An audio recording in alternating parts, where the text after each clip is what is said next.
Commençons par regarder l'atome de fer. Il comporte un noyau qui comporte 26 protons. Vu qu'un proton est une charge positive, cela revient à dire qu'il comporte 26 charges positives. Il est entouré de 26 électrons que je ne vais pas toutes dessiner. Un électron est une charge négative. En bilan, il y a 26 charges positives et 26 charges négatives. L'atome est neutre. Poursuivons par regarder l'ion correspondant. Il comporte également un noyau avec 26 charges positives. Il y a également des électrons qui tournent autour du noyau. Cependant, l'ion fer ne comporte que 24 électrons, donc seulement 24 charges négatives. Il nous manque 2 électrons, et j'ai représenté cela par 2 points d'interrogation. Si l'on effectue le calcul très basique, on constate qu'il y a 2 charges positives en trop. Ainsi, on appelle ce que nous obtenons ici l'ion Fe2+. Passons maintenant au cuivre. Le principe est exactement le même pour le cuivre que pour le fer. Je vais donc aller plus vite. L'atome de cuivre comporte 29 charges positives dans son noyau, qui est entouré de 29 électrons, des charges négatives. Il y a 29 moins et 29 plus. L'atome est bien neutre. Maintenant, regardons l'ion correspondant. Il comporte également un noyau avec 29 charges positives. Il y a également des électrons qui tournent autour du noyau. Ils ne sont pas tous représentés. Cependant, l'ion cuivre ne comporte que 27 électrons, donc seulement 27 charges négatives. Il nous manque 2 électrons. J'ai représenté cela par 2 points d'interrogation. Si l'on effectue le calcul très basique, on constate qu'il y a 2 charges positives en trop. Ainsi, on appelle ce que nous voyons ici l'ion Cu2+. Maintenant que nous avons étudié tous les produits que nous avons rencontrés au cours de cette expérience, passons à l'expérience. Afin de vous expliquer le principe d'une oxydoréduction, je vous propose une petite expérience. Elle consiste à faire réagir des ions cuivre avec des atomes de fer. J'ai ici un peu de limaille de fer qui contient des atomes de fer. J'ai mis la feuille de papier pour que vous puissiez constater la couleur de cette limaille de fer. Elle est grisâtre, noire. Et j'ai une solution de sulfate de cuivre qui contient des ions cuivre. Elle est légèrement bleuâtre. Maintenant, faisons réagir ces deux produits.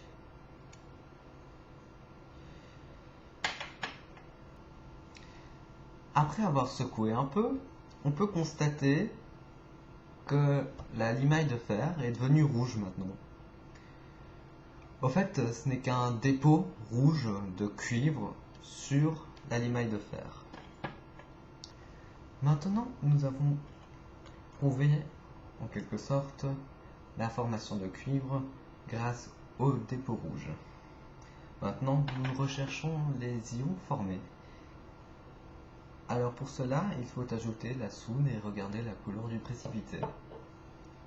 Vu que la soude est corrosive, je vais plutôt mettre des gants. Maintenant, versons la soude dans le tube à essai et voyons ce qui se passe. Ah, nous voyons un très beau précipité verdâtre. Beau, c'est un peu un euphémisme. Nous voyons un précipité vert kaki. C'est caractéristique pour les ions fer. Donc, en conclusion, nous avons formé du cuivre, car on peut encore voir la coloration rougeâtre en bas, ici, et nous avons formé des ions fer2 que l'on vient de démontrer grâce au précipité verdâtre. Observons ce qui s'est passé avec les ions cuivre au cours de cette expérience. On sait qu'au début de l'expérience, on avait des ions cuivre, et à la fin, on avait des atomes cuivre. Comment s'est donc transformé l'ion cuivre en atome cuivre? Comme nous l'avons vu, les ions cuivre ont un manque de 2 électrons.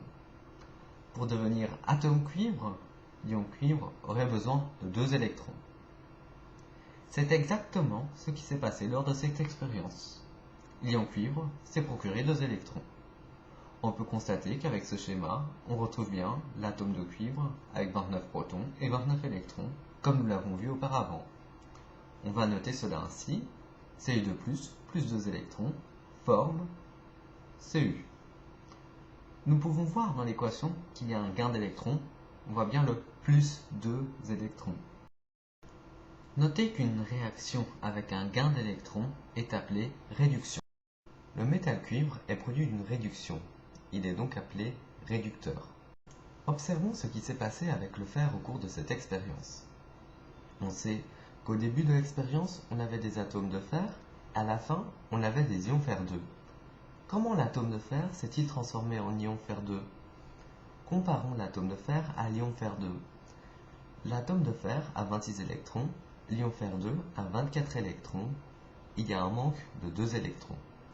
Par conséquent, l'atome de fer devrait perdre 2 électrons pour devenir ion fer2. C'est exactement ce qui s'est passé lors de cette expérience. L'atome de fer a perdu 2 électrons. On peut constater qu'avec ce schéma, on trouve bien l'ion fer2, 26 protons et 24 électrons. Si l'on refait ce calcul, on constate qu'il y a bien 2 charges positives en trop. On a donc bien l'ion Fe2+.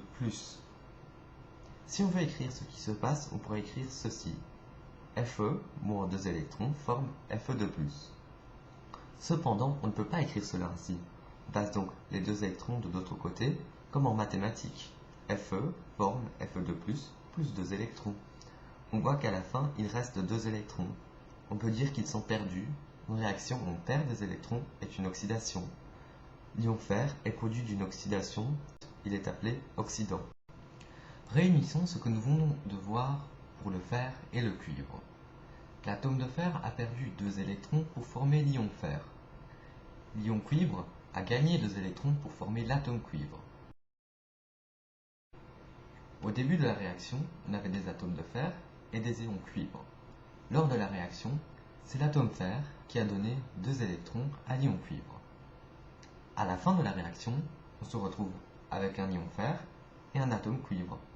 On va noter cela ainsi, Fe plus Cu2+, forme Fe2+, plus Cu. Il y a à la fois une perte et un gain d'électrons. L'atome de fer a perdu 2 électrons et l'ion cuivre a gagné 2 électrons. Du côté du fer, on a une oxydation et du côté du cuivre, on a une réduction. On appellera ça une oxydoréduction.